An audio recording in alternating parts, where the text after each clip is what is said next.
Thank you to everyone joining us online and here at the ASU California Center at the historic Herald Examiner Building. With great respect, Zócalo Public Square acknowledges the Yuhaviatum, the first people of this ancestral and unceded territory of Yangna that we now know as downtown Los Angeles. We honor their elders, past and present, and the Yuhaviatum descendants who are part of the Gabrielino Tongva and Fernandino Tataviam nations. We recognize that the Tongva are still here, and we are committed to lifting up their stories, culture, and community. As Kuyam, we recognize our responsibility and obligation to care for their land. I'm Bianca Collins. I'm Director of Public Programs at Zócalo Public Square, an Arizona State University media enterprise. At Zócalo, our mission is to connect people to ideas and to each other. Everything we do is free, and everyone is welcome. We publish original writing and present conversations like this one. You can find us at zocalopublicsquare.org, on podcast platforms, and on YouTube, so please subscribe. Tonight, we are excited to co-present this special evening of performances and conversation together with Da Poetry Lounge, asking, does democracy need poets? We invite our in-person audience to join us in Hollywood at Da Poetry Lounge after our reception tonight for their weekly open mic night, the largest in the nation. It's an honor to introduce our moderator, Alyesha Wise. Alyesha is an award-winning poet, educator, and speaker, originally from Camden, New Jersey.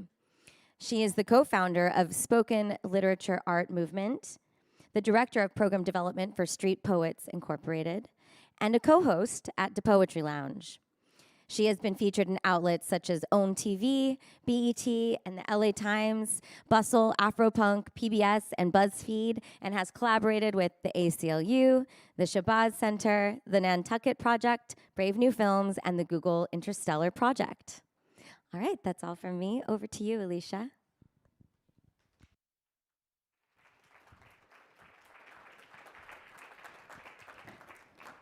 Wow, you all look amazing. Hello, hello, thank you so much. Hello, everyone. Welcome, and thank you for joining us. My name is Alyesha Wise, and I am so pleased to be your host for our evening of performances and lovely conversation. As you have heard, I am part of the Poetry Lounge, which is helping to put on this amazing evening. The Poetry Lounge is a historical open mic space based here in Los Angeles, serving the community with workshops, events, productions, slam teams, our traditional open mic space, and so much more. Now, to proceed with our evening, I'm just gonna ask for a little bit of a snap. Is that okay? Can I get a snap from our audience? It is my pleasure to introduce our first guest, Beau Sia. Beau is a Tony Award-winning poet and the author of 3 books of poetry, most recently, Well Played. He continues to explore his creativity to evolve his relationship with himself, the world, and the ways in which we are possible. His current work is helping a friend have a chance at a full recovery. Originally commissioned by the Center for Cultural Power before the 2020 election, We Voting is a poem to inspire the Asian American and Native Hawaiian Pacific Islander community and connect their lives in solidarity with the struggles of other marginalized peoples. Without further ado, please snap it up, give it up again for Beau Sia.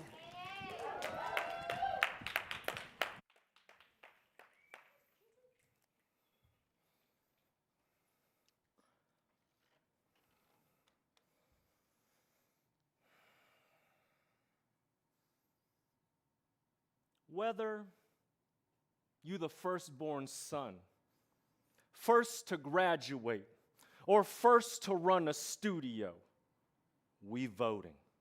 Whether you second gen, Gen Z, or generation, we've been here since way before Angel Island, we voting.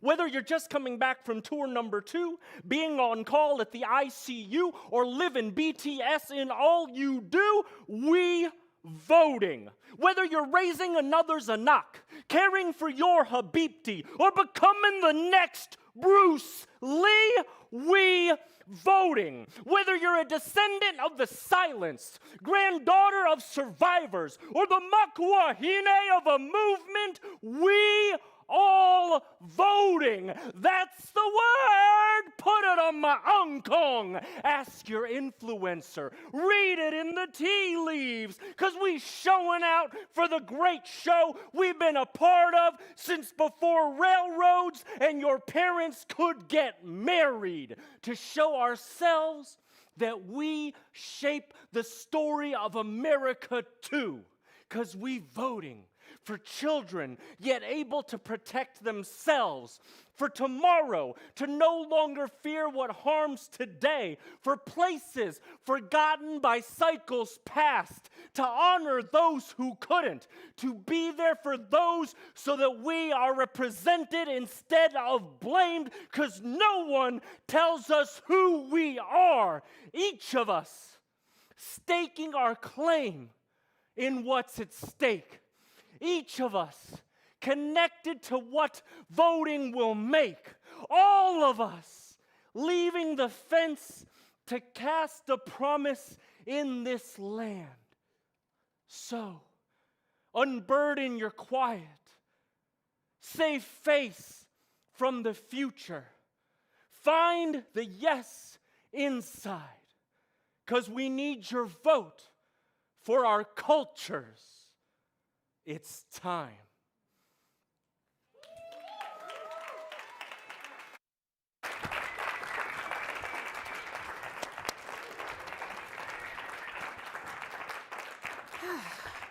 All right, so it's safe to say the audience is warmed up. Thank you so much, Beau. Now, I am so pleased to have the honor of introducing Sekou Andrews and Steve Connell.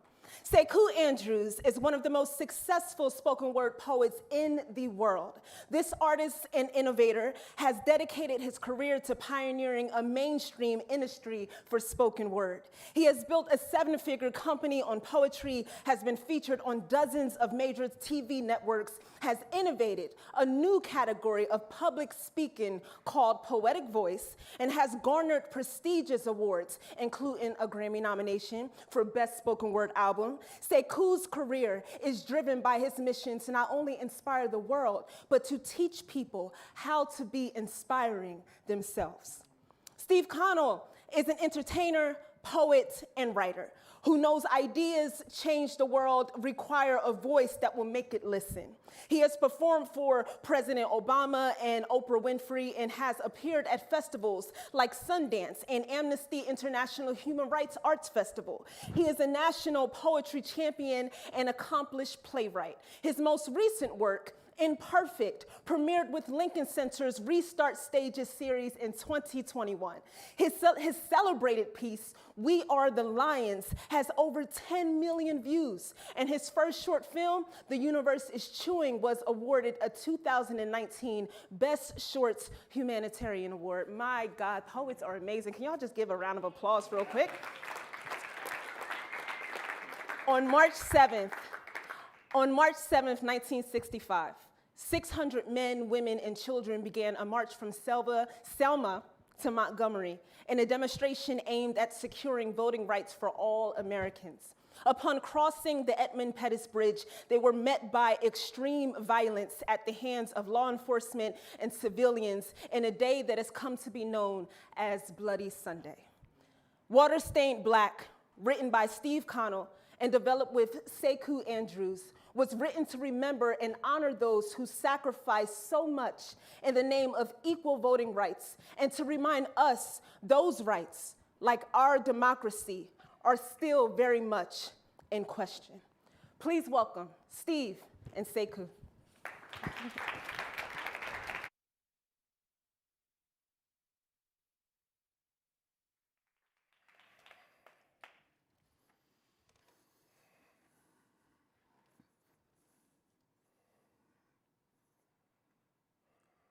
600 peaceful protesters marching to Montgomery from Selma were attacked by Alabama state troopers and white supremacists as they crossed the Edmund Pettus Bridge. The day was March 7th, 1965, but it has since been known That's Bloody Sunday. And I stood on Pettus Bridge, This bridge in Alabama, above water that can never be blue like it was, and listened to the winds like Victrola's play memories yesterday, of men, women who fought prayed, and on this very spot were slayed. They sought to vote sought to vote. and have their say. And not but God could turn them away. And God, he was on their side. And days later, Dr. King arrived. and stood with them on the bridge that day above the Not blue water. And see, it's not the brown of mud or the blood red blood that has dripped down, that has changed the way this water looks. It's the black ink of promises made, scrubbed loose from white paper by gray hands that are done with having color, declarations rewritten and written written again again. like blank pages filled with unintelligible scripture written in invisible ink by illiterate men. Move along. There is nothing to see here, just empty words and unfulfilled promises written by poets with no legs who wonder why their words don't move, don't march like sweet words that come from the heart but have no heart behind them, they go. Nowhere. Oh, but see, Martin is not that poet, right? So he grabs Jefferson's pen and rewrites the poem again in big letters, bold and black. I will not give My freedom back. Now you could try to take it, but you won't succeed. My vote is the proof. I am free. Oh, and he stuffed that poem in the ballot box. Oh, but his words had legs that kicked the box open. Right, so he gathers up the splinters and he builds letters like crosses that spell freedom, and he burns that shit on the White House lawn and says, I am no little boy building fires I can't control. I light up the night so you can look around and see things clearly. From this moment, I will not bring us back, but forward, baby. I move. I march. I walk. I won't stop. I stand above the not blue water that hasn't been blue since Sunday. Bloody Sunday.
When boys and girls dance with dogs sent to sick 'em, while old men, they kick 'em, move to the rhythms and nightsticks they hit 'em. And in that moment, all men, little girls, all men, little boys, all men, open their eyes. All men are created equal. And realize, government of the people, and realize, life, liberty, and the pursuit of happiness. And realized America puts its poets to work telling lies. And I say that not as a Democrat, not as a Republican, party be damned. I am an American, and I want the promises of this land made good. And toward that, we are all accountable. So, if you are proud to be an American, prove it. And if you're not, then change America into something you will be proud to be a part of. And Dr. King would say the same. So, We may not all be in the same boat, but we are. In the same water, stained black, with old ideas whose time has come. Looking for new words, Looking. looking for clean paper, Looking. looking for fresh hands to write in big letters, bold and black. Until I have freedom, I cannot sit back. And I thank God Almighty because He birthed us free. And it was the man who took that right from me. And I'm desperate to see who will give it back, who will write in big letters, bold and black. We hold these truths to be self-evident, that all people were created to live equal and to die free. Now don't just say Now, it. don't just say it. Make it be. Thank you. Thank you very much. Thank you so much. Thank you, thank you, thank you.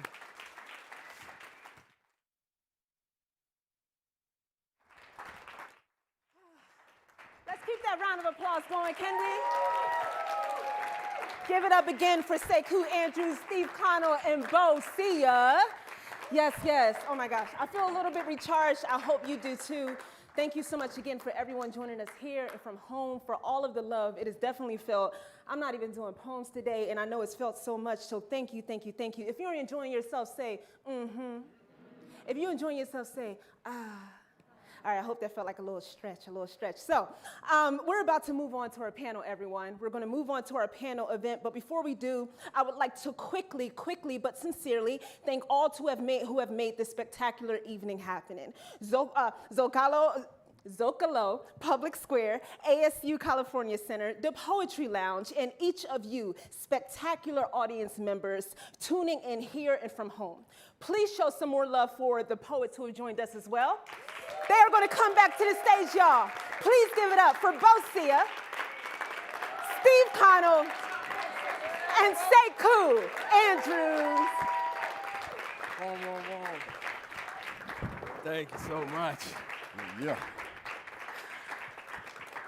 Thank you. That's how it's done, Beau. Take the stage down. How y'all feeling? Feeling good? Good now. Good. I'm over here trying to catch my breath like I just did something.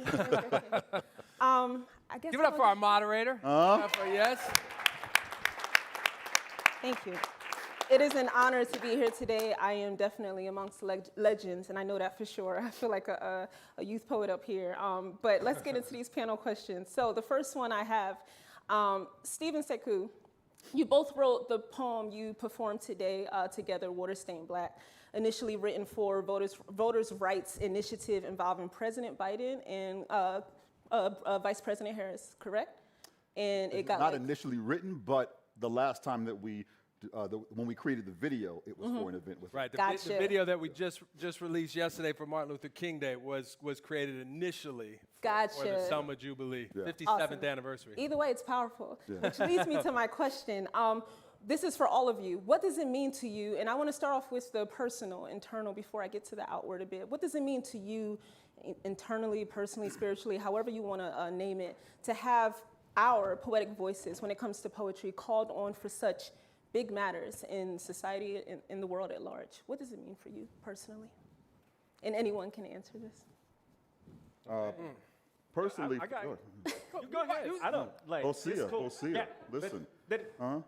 So, like, for me, like, personally, I tend to, my initial reaction is actually quite conflicted, because I ask, who am I to be able to contribute to this? Who am I to have any impact on this? But I think throughout the years, because we've been fortunate to do this for a while, I feel really blessed because it's important for us in this country where language is used to exploit us and against us, to use poetry as a way to elevate our understanding of language and see through the lies and get to the truth. Because poetry doesn't live in the literal, because poetry can't be propagandized as easily, it helps us as a society to find the real truths that we're striving for together, even if we use different words in our everyday lives. Absolutely. Thank you, Beau.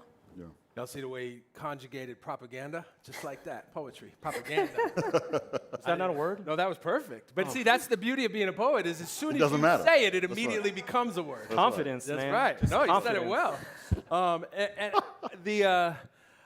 Yeah, I mean, I think to me there's something,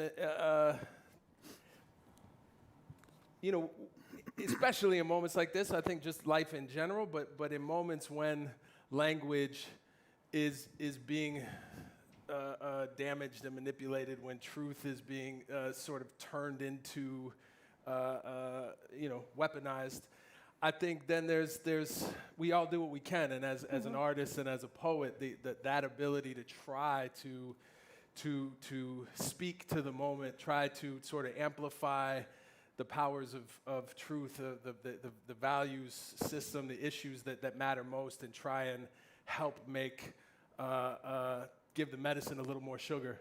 And I think that to be able to do that, especially in moments, because it all just how can we help, and so we've been blessed with pens and voices, and so it's an honor to be able to use them. Give the medicine a little bit more sugar. All right. All right. Did you want to add to that? I mean, I think, you know, we all share such similar consciousness that if I was to depart from the consciousness aspect of it, but look at the platform aspect of it for poets, because I've dedicated my career really to helping to create more of an industry for spoken word. Right? Poets don't have careers. And I think what's personally powerful for me is when, of all of the people that you could choose to speak on some major platform for some major issue, when a poet is called on, it's such an incredible honor, because it's an honor of our art form. It's a recognition of the power of our art form. You expect the poet to have a level of consciousness, because people expect the poet to be grassroots at the local open mic, even if it's the world's biggest open mic, but still, DPL, you know what I mean? Like, what up, at the Lounge? open mic, you expect that to be, oh, this grassroots thing around the corner. So then when it appears at the inauguration, when it appears at, you know, at the forefront of some social movement, that to me personally is a moment of pride for our art form transcending. Absolutely. All right. Okay. Well, y'all are leading to other questions, but I'm going to wait till we get there. Y'all are saying some very important things. So for all of you, again, what helped jumpstart your interest in this work of using your voices for democracy or liberation? What called you to this historically, or what keeps calling you? What keeps you here? So what called you to this work, and what's keeping you here? I mean, hello, Beau. Bosif, may I call you Bosif? What's keeping me here is now, I mean, that's they talk about 10,000 hours. I think the three of us have probably, we're hitting 30,000, 40,000 hours, and to be blessed enough to be able to make a living as an artist and to be constantly pushing into those places of how in a time when it literally, and maybe, it feels like the world is at stake, how do we all galvanize together, rally together to save the world? And so there is a sense that, again, I think that liars, this is a theory I'm messing with, so hopefully I can get it out, but liars, over the last few years, I've seen that liars, by definition, they're storytellers, right? And they need to be believed, right? Like, if I'm telling you a lie, the only power in what I'm saying is if you believe it, so I have to become good at telling the story I'm trying to say, especially because it's not true. Whereas I think voices for truth are oftentimes not concerned with the story because it just happens to be the fucking truth. Right? Like, why do I got to convince you of what's true? The sun's out. You're sitting here. This is Beau. This is Sekou. We all understand it, but we're seeing why. Because I think now we're in a world where we have machines and technology and people in place to make truth debatable. And because of that, I think now in this moment, truth needs better storytellers. Right? And I think that's certainly what has me very excited to be here, because you need the person who's curing something to be in the lab curing it. Yep. And I feel like he needs the partnership of somebody who's spent their life learning how to talk and tell stories to partner up. So I think that's a big part of, I think, both maybe what got me into it, even though then the truth was, I love you, please let's go get a drink, please let's go home, please, whatever that is. And then now is, it's elevated to a higher issue, but at the same place, I think that's that truth needing to come out. So does it feel like a responsibility? Yeah, that's what I was going to say, is I feel like there just comes a responsibility. Once you start taking the stage and you're using your voice. Once you find your voice, you feel a responsibility to harness, you feel a responsibility to use your voice in certain ways, and then you feel a responsibility to harness the power of your voice because you're recognizing how powerful your voice is. And then you start to realize, just like, what you were saying, like truth can be weaponized, stories can be weaponized, right? So your voice can be weaponized. So then you start to feel a responsibility for, okay, I need to make sure that I keep a certain amount of consciousness with my voice, right? Yeah. I was listening to some of my old albums recently, and you find yourself going, of course, all the usual, I can't believe my writing sucked that bad, right? I can't believe I should have wrote that better. But there's also that, I can't believe I said that. I can't believe I thought that then. I can't believe that's the way I express. That's just the world has changed now. I don't know if I would express that in this particular way. Yeah. I feel like I was careless with my voice in that moment, and I'm suddenly, I've grown, I've evolved as a human being, and therefore our voices evolved because we recognize that there's more things that we need to be responsible to as we grow. So I definitely feel like that's one of the things that keeps me in it, as well as just. The bigger my voice gets in the world, the more responsibility it carries, and I have to be conscious of how I'm wielding that power. Absolutely. Well, I'm glad you're still here. Thank you. Yes. All right. I'm going to move on to the next question. Okay, Beau, you was in deep thought over there. So the next question is a two-part question. And Beau, I'll start with you. The poem you read today, We Voting, it made, from what I saw, it made a huge impact online, politically, brought you to the stage today. Can you tell us more about how that poem came to be, or more about the piece? And a question for all of you is, what's an example in which you've witnessed your poetry or someone else's work change the shape of a room, a person, or any space? So two-part question. Beau, can you tell us more about the poem you brought to us today? Because I love that piece. And can all of you tell us an example of when you've witnessed your own work or someone else's work change the shape of a room or a people? Right on. Thank you very much for that question, Alyesha. I'm really glad you asked that, actually, because that's something I definitely want to share with this group and the audience online. One of the reasons why I agreed to do this and share this poem today, even though it's from 2020, is that I don't want the world to have to rely on poets to move to the scale we need movement. I want the world to learn from us how to express their own poetry, because we'll need all those voices. So in speaking to that poem, it was important to me to recognize that what I was being commissioned and asked to do was not to solve the world, but to incite a single action. And if you've been following the AA and HPI community in the last 10 years, as we've evolved and diversified and the diaspora of our voices have been expressed online, there's also been tension and conflict around that amongst ourselves. And I wanted to create a poem that would inspire a larger percentage of us while feeling inclusive to most of the overall, what we think of as that entire diaspora. It was important for me to never use the word Asian American, or yellow, or motherland. It was important for me to use words that many people in this audience would not know the meaning of, because it was important to have both the feeling of inclusiveness and specificity. And I don't say this to sort of hype my poem. I'm trying to say this so that as you all write your own poems in your own communities, in your own groups, recognize that you don't have to fall into the traps of what the literal is asking you to do, what the debate club on the news stations are asking you to say or how to say it, that you can go directly, locally, authentically to the people you speak to. You do not have to be understood by all. We just need to all be speaking, right? So this poem's structure is actually quite simple. And I wanted to be able to say this so that if afterwards of the reception, y'all wanted to speak about how to deconstruct it in your own worlds and stuff, I'm totally happy to do that, because it cannot just lie upon us. Because as you see these three bodies on stage, there is no way that we are an actual representation of what makes America. But we have an opportunity to encourage all of America, more people in the world, to represent that expression, yeah? Did that answer that? Oh, yes. Okay. Because I'd be talking, and then I forget, and then context, and now we're over here. There I we get go. so happy when you I talk thought it was great. Okay, cool. We be talking. That's Yeah, his we next be topic. talking. We be Yeah. voting, we be talking, we voting. be marching.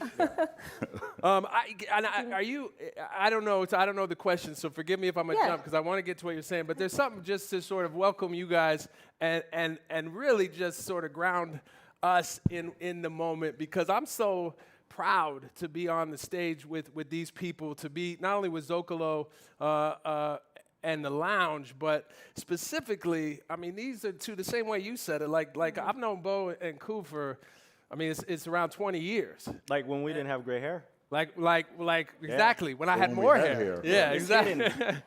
kidding. And like, I mean, so the very beginning of like, this might be the first time we've been on stage together since Declare Yourself. And Declare Yourself was that Norman Lear voting initiative like 20 years ago, where, I mean, it began with Beau writing poems and us auditioning, and then it led to us writing poems. And there was this process, so there's just something meaningful about how it comes full circle. And to sit on stage with the two of you and to be rep by the lounge in Zócalo just means a lot.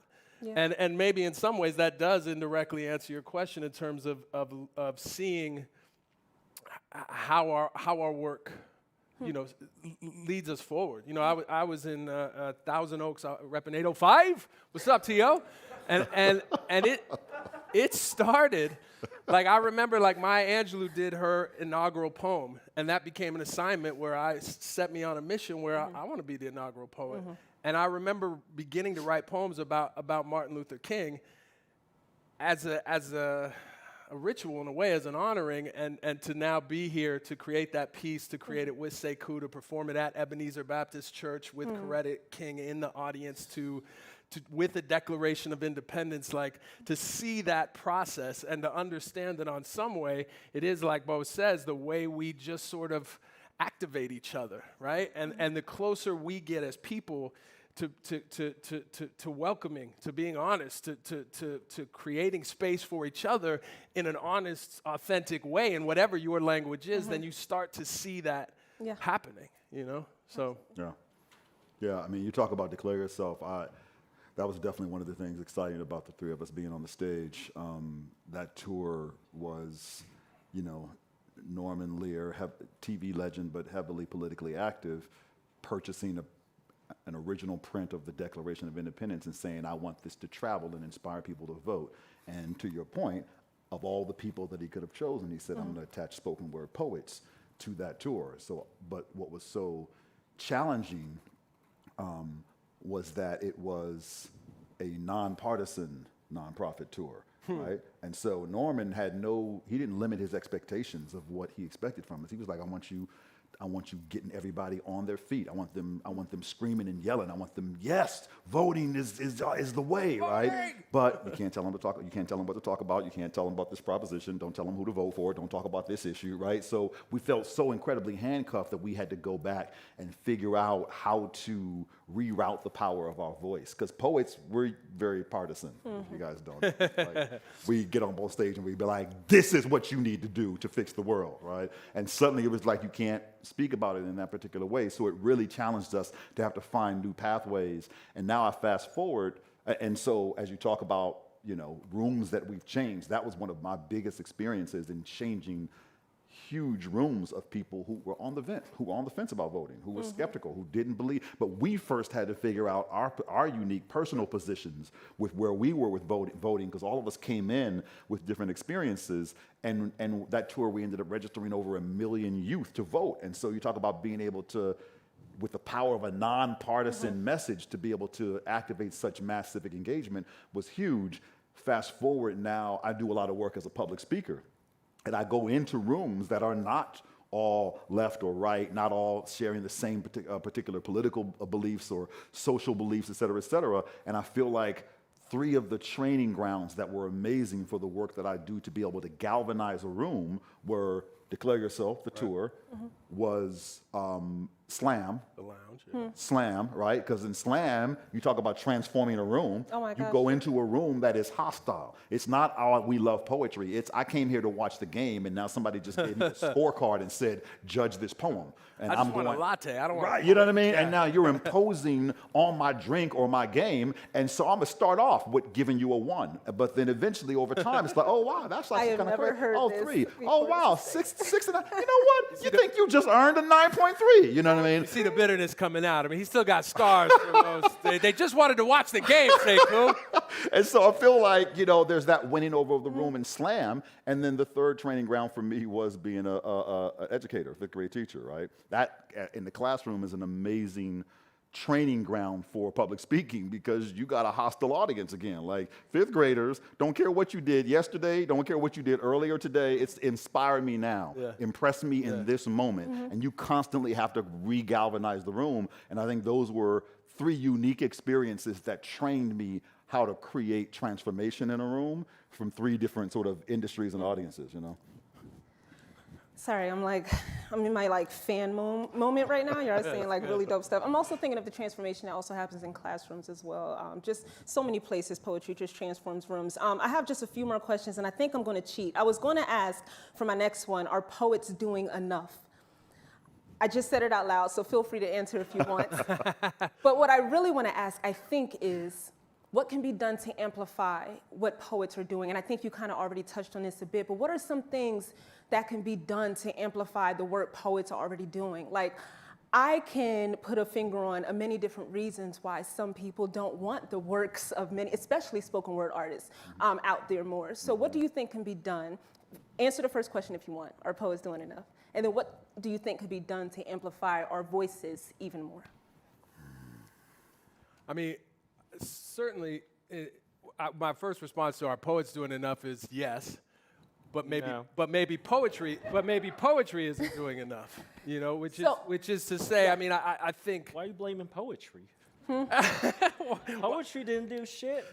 Okay, Poetry ain't never done nothing to nobody. They were saying we have more like a conversation, so I'm just talking up. Well, let's continue.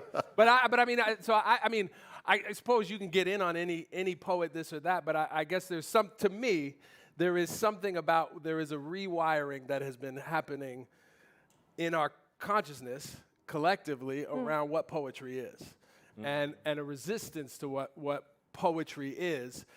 And I think so the work of essentially doing that, of pushing through and helping people recognize there is something interesting about, say, in our culture, when do we look to poetry traditionally? And what we think of as poetry, right? Old dead white guys doing boring shit that doesn't relate to us, because there aren't a lot of people that have seen Beau relative to how many haven't seen Sekou.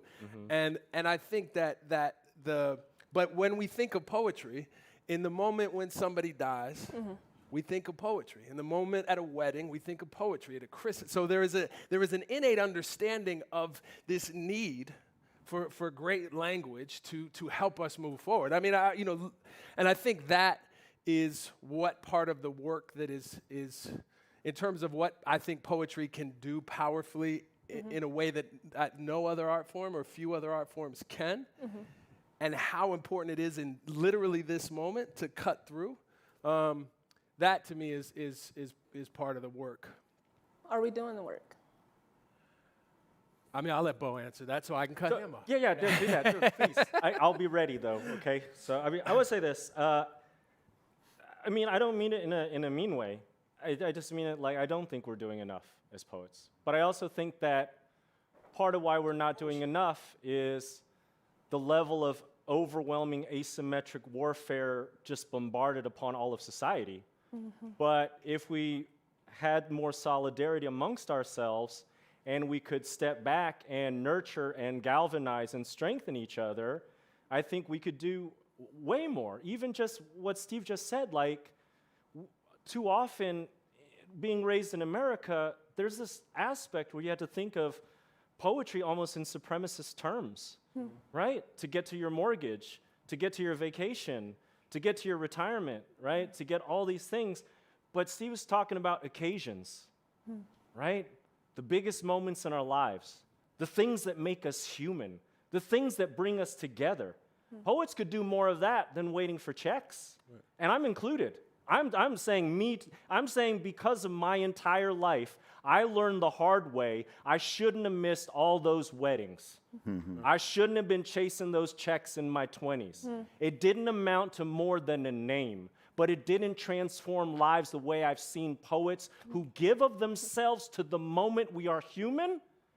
That has blown my mind. Right. And as far as what can we do, like, I really think that, look, I know these guys like 20 years, and we was on tour for like a year, and I was not the nicest dude to these cats. You know what I'm saying?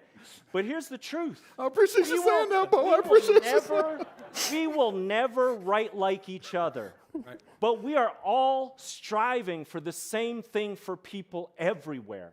We may not all have the same level of language for it, the same way of thinking of it, but we are all striving for the same thing everywhere. And we do not have to hang out after this, for sure, totally. But can we show more solidarity to each other? Because too often we learn the hard way that poets are more alone than they present. And we find that out in the most heartbreaking of ways. Do you know what I'm saying, Alyesha? Yeah. Yeah, you know. And so how can we show each other more solidarity, more connection to each other's work? I don't have to, I don't have to do everything with y'all, but I can show more solidarity for your voice, who it helps. Well, and I would say, and I'm kind of setting you up a little bit because I think it speaks somewhat to the industry when you talk about setting up an industry. But what you just said to me that is so relevant is the struggle you're talking about, and amen to everything you said. But it's because I think if a poet is really doing their job, it is the extent of sending reporters into the front lines, and it can be literally into war, and it can be literally into specific places, but it's less, I think it's more like sending someone into a broken heart and asking them to report back, sending someone into traumatized panic attacks in the middle of or weeping on the side of the road when a song comes on, and reporting back. And so to some extent, there is a degree of going in blind into the broken, trying to find language to articulate the healing, and then also find your way back to share it with somebody. And the degree to which then part of the trauma of being a poet is the degree to oftentimes the poet has to fall behind the acts of oppression that Beau was talking about in terms of what it is to live in this society and play those fucking games. And so that's why part of it is to say, and that's because in America, there was this argument once between a classroom of Russian students and largely Russian and American students, and the language was basically, we love our poets more. No, we love our poets more. And they said, well, how do you prove it? In America, they said, well, we love our, in Russia, you know how we know we love our poets? Because we kill them. Well, what do you do in America? Oh, we ignore them. And that trade-off between poetry doesn't matter at all, I got shit to do, versus it matters so much, my life is in danger if you can continue to spin these ghosts. And I think some degree of that elevation is what Ku does in terms of really pushing to say the power of what we do is important in a society that is on the brink a little bit. I try to... You can No, go ahead. I often try to think of a world without poetry and what that would be like. Actually, I think that might be my last question. But Well, I do want to chime in on that answer. So I thought you were going to comment that's on good. that. I Before want to move hear you on, chime in. Go I do want to say that. I mean, I think the first thought I had when you asked the question is, well, who does enough, and who feels they do enough? I feel like when if you live in this world with a sense of purpose and consciousness and activism, then typically you carry around this sense of, I'm not doing enough, we're not doing enough, there's always more to do. So, that would be my charge as well. If poets aren't doing enough, tell me who is. But I think where I probably shift a bit from your answer is I feel I 100% agree with everything you said, and yet I also feel like When I fell in love with spoken word poetry, I was chasing all the existing industries. I was going to be a lawyer. I was going to be a rapper. I was going to be, acting. I was chasing all these. And when I accidentally stumbled on spoken word poetry and fell in love, there was this sense of, well, you can't do that and make a living. Like, you have to go do one of these other things and do that on the side. And that's what I felt was a shame. I don't feel like it should be an either or. I don't feel like we should have to decide between doing poetry and making a living, doing the wedding, or being able to pay our mortgage. And that's where I began to dedicate my life and my career to say we have to build models for long-term success for spoken word poets. I want young spoken word poets to be able to tell their parents, I want to be a spoken word poet when I grow up. And the parents don't hear, I want to live off you. You know what I mean? Like, I want to be homeless. Like, Make room in the garage. Right. And the parents may have the same reaction that they might have to hearing a kid say, I want to be a dancer or a comedian or an actor, but at least they have a sense that there is a trajectory for a comedian. At least they have a sense that there is a career path. They may still want their kid to be a doctor, but at least they go, there is a path to success for this. But there were so few models and paths for success for spoken word poets, and typically that trajectory is you're doing the clubs and the cafes, you're doing the DPLs, you're doing the fly poets, and then maybe you start doing colleges, the checks get bigger, the shows might get worse, and then that's it. You graduate and you go off and get a job. You start teaching. You just publish books. You leave our art form. You take your skills as a spoken word artist and you go write for an HBO show. You go write lyrics for somebody else. You move to a different industry. I felt that was a shame. And when I left the multi-billion-dollar hip-hop industry for the multi-hundred-dollar spoken word industry, I was like, that's the part that needs to change. We need to have a higher perceived value for our art form because we are who you call for the funeral. We are who you call for the wedding. We are who you call for your most pivotal events in life. Why is it that you cannot attach a better value to our art form? So I feel I have turned down plenty of weddings in my life, and I wish that I could do them all, but I also know that when I turned them down, it was to do, something in the music industry. It was to do some major public speaking gig. It was to go back to my elementary school and talk to the kids. It was to do somebody else's funeral. It was to do a full breath of all of the things. And sometimes I say, no. This is for you for free. No. You don't need to pay me. I'm not looking for a check. Take my check and donate it to a local poet. That happens all the time. But I fought for 10, 20 years to make the people that can pay say Sekou comes attached with a paycheck. And if you paid this speaker and you paid this basketball player and you paid this artist and this DJ, you should expect to pay the poets. I did network television shows that were poetry shows. And the bouncer, the DJ, the dancer, the actor, the host all got paid. And the poets did it for exposure. That's bullshit. That's what I want to end. I want poets to be able to have a trajectory with their art form. Terrible memory. And I I love what you're saying there. And I also want to say that I agree with what he's saying. Because for me, it's like, I feel like we're saying the same thing. We are. We want to better honor each other, value each other, take care of each other. We want a pathway that if we are giving love that transforms lives, take care of us. That's right. Do not leave It us shouldn't alone have been in the so cold. hard for you when you think back then. When we began, it shouldn't have been so hard. When we began, it was so hard. Right. And we should have made it easier, right? But my only concern moving forward is, let's not go the way where we get lost. That's right. Let's not Right? turn Let's not spoken go word the into way- hip hop. That's what I was going to add. Let's not turn spoken word into hip-hop. hip-hop. Real talk. Into right Right. now. Right. Absolutely. How to maintain the thing But we that should made take it. Absolutely. care. But we should take care of ourselves. Exactly. Yeah. Absolutely. We shouldn't have to wonder, I can't get sick on stage because I can't afford the medical costs if I get COVID for this event. Right. Right. I shouldn't have to think that. Right. Right? At the same time, there's that line. Absolutely. Right. 100%. Well, and, Right? yeah, and, 100%. and the idea Yeah. that says learning how to make, you grow up in a community that teaches you how to make a living in the art form, and the second you get to that point, often the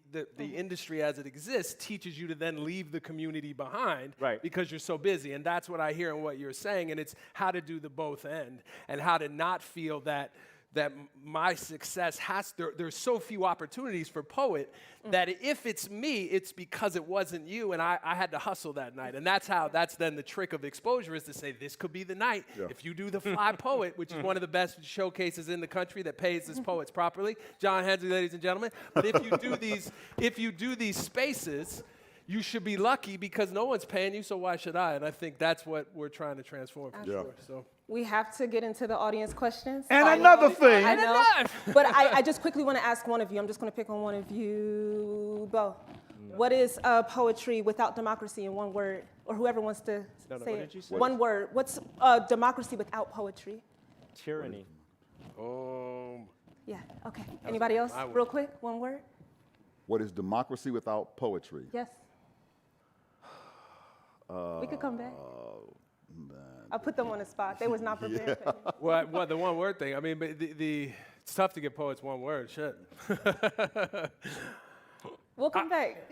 I mean, well, I can't say it one word. I'll say it very quickly. Like when we started with Declare Yourself, with the Declaration of Independence, it was the idea. You see me speaking fast to make it almost like one word. You've seen this, John. Is that the idea was the poet, people couldn't read, so they had to recite it to activate people to war, and as a result, the Declaration, in a sense, was like a slam poem, and how, if it was powerful enough, it would move people. But also, I think that's what the poem is about, the idea that it's just language unless it's real. Right. And so right now, we have the language of a democracy without a democracy. And so somewhere in there, I'll get back to you, somewhere in there is how we would work back. You're gonna to figure the out answer of how to poetry. put that in one Democracy word. without poetry is kind of, what we have with shittier writing. It's what we have right now with shittier writing. Voicelessness. Voicelessness. Son of a bitch, they both did. Thank y'all. Can we give a round of applause, a snap for our poets real quick? I'm just breaking up the energy real quick, and we're gonna get right into some audience questions, y'all.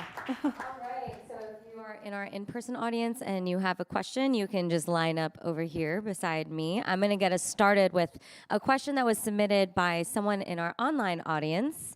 Ruby would like to know, what is the most unusual place that poetic inspiration has struck?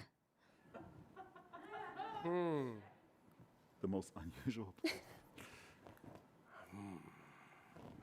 I mean, So there's a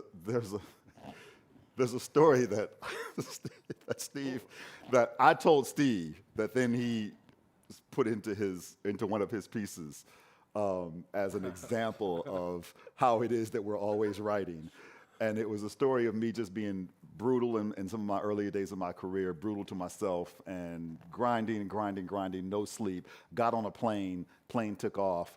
I was feeling a little nauseous, got up to walk to the bathroom and blacked out. Blacked out, fell on the ground, face first, blood everywhere. I came to and everybody's standing over me and they're like, we gotta land the plane. And I'm like, why is everybody standing over me? Do not land this plane from me. This is gonna make an interesting poem. And so there's like always these moments that no matter what's happening to you, there's two sides of your brain working, and one of them is like I'm living in the moment, I'm existing, and another one of them is always thinking like, am I going to write about this? And what would the name of this poem be? And what's going to be the point of this? And so I feel like that happens all the time, and there's probably very few experiences where I haven't had that kind of dual thought, I don't have an answer for that, Ruby, but thank you so much for the question. Well, the only thing I can say, I mean, everywhere we are, we're thinking of writing. So I don't. One thing with my girls, sometimes when we're in the middle of a fight, I'll be like, "Can I record this? Because I think this is gonna be some good shit." And she's not too happy when that happens. Right. So I record her secretly. That's the message, right? I'm gonna rewrite all your arguments, baby. Yeah. I'll always win that way. Thank you, Ruby. All right, so we have more questions from our online audience. Let's go with the heavy hitter. Do you all think that democracy is sustainable in this country, in the world? Real heavy hitter. Not without poets. Whoa. See how I brought it back? See how I brought it back? I guess I don't understand that question. That you mean democracy as a concept? I mean, I guess I would say this, like, democracy is living, it's not static, so it's kind of on us whether or not it sustains. If we do not evolve and find ourselves in solidarity towards this, then it totally will not survive. Like, democracy is not a given. Which is also like saying humanity, will humanity survive? Is that sustainable? Then are any practices that humanity puts in place sustainable? You know, if humans can't survive, then how can... I mean, if we choose to turn our backs on each other, then it'll all fall apart. Yeah. And that's just what'll happen. Sustainability of democracy requires all of us, otherwise not democracy anyway. And even what we're in right now, we're still striving to achieve that democracy. We're still not there yet, and we're already in danger of losing it all. You know, so. Yeah. We're still not there yet. We're already in danger of losing it.